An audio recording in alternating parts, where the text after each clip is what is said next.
Oh, hi. If you're wondering, I'm here as a movie reviewer. So, today, I'm going to do a review where I was in, Mr. Peabody and Sherman.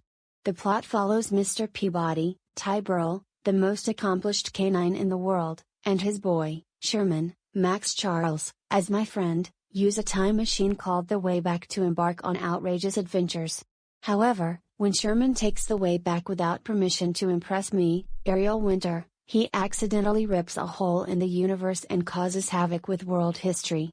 It's up to Mr. Peabody to mount a rescue and prevent the past, present and future from being permanently altered.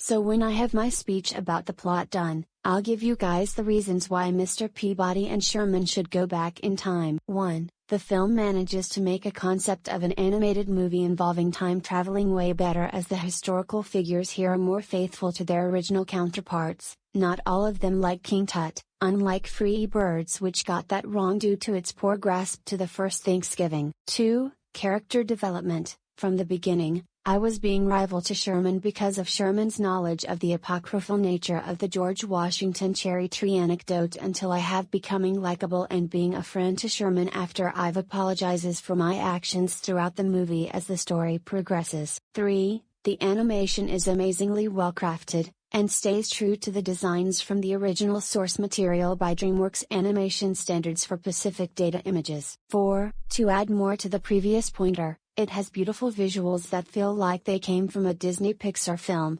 especially The Incredibles. 5. In this movie, we explored backstory of how Mr. Peabody noticed baby Sherman lying around one day in the box, and was willing to adopt him, after getting it approved by a judge. Then it was in the cartoon shows. 6. Danny Elfman delivers a very well composed score, and yes, there are great songs, like Kid performed by Peter Andre, Beautiful Boy, Darling Boy, performed by John Lennon, and Way Back When performed by Grizz Folk. 7. Mr. Peabody and Sherman are both likable protagonists, where it keeps accurate from their cartoon shows.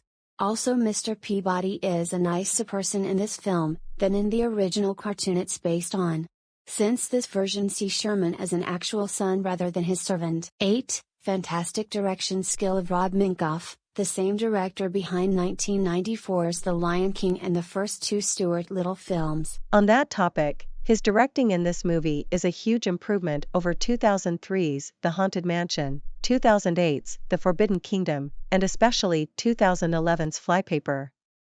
9. The action scenes are well done. And lastly, 10. Excellent voice works, namely Ty Burrell, Max Charles, Ariel Winter, and Stanley Tucci. Sadly, there are some bad qualities.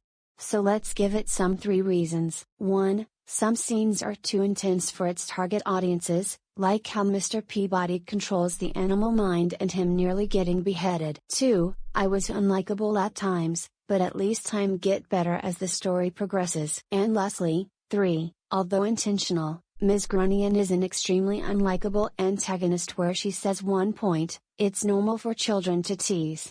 It's not normal for them to bite, which can be bad influence and not true, except it isn't okay to bite them. But don't worry, Mr. Peabody and Sherman received generally positive reviews, who praise the humor, animation, soundtrack, voice acting, and action scenes.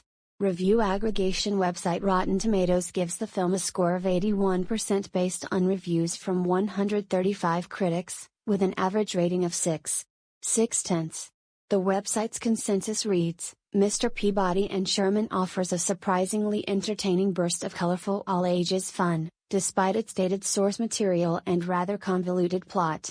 Another review aggregation website, Metacritic, which assigns a normalized rating out of 100 top reviews from mainstream critics, has calculated a score of 59 out of 100 based on reviews from 34 critics, indicating mixed or average reviews. Audiences polled by CinemaScore gave the film an average grade of A on an A+2 F scale. Although, I just recently heard that this film was an box office flop. But who cares, I always enjoy this film no matter what, just like those 2 sequels, and I can't wait for Mr. Peabody and Sherman, Forever to be released in 2024. I also can't wait for my own movie as an spin-off in January 25, 2023 as well.